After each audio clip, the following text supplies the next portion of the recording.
सितारों के कंबल के नीचे एक छोटी सी टोकरी घने चांदनी जंगल से होकर बहती है। एक अकेला भेड़िया टोकरी खोजता है, उसे धीरे से पानी से बाहर खींचता है ताकि अंदर एक बच्चे का पता चल सके।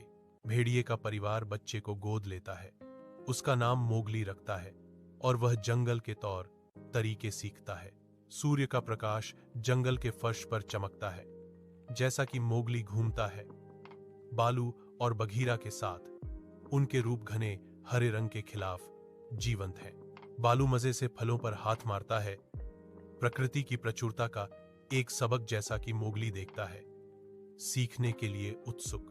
बाघीरा की चौकस निगाह जंगल को देखती है, जिससे सावधानी पैदा होती है क्योंकि मोगली के नंगे पैर धीरे धीरे धरती पर चलते हैं। शेर खान की जोरदार दहाड़ जंगल के घने आवरण को चीरती है, जो प्रभुत्व की एक ठंडी घोषणा है। बालू की आवाज आग्रह से भरी हुई तनाव को कम करती है।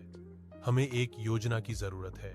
मोगली की आंखें साहस से चमकती हैं क्योंकि वह घोषणा करता है, हम आग का इस्तेमाल करेंगे।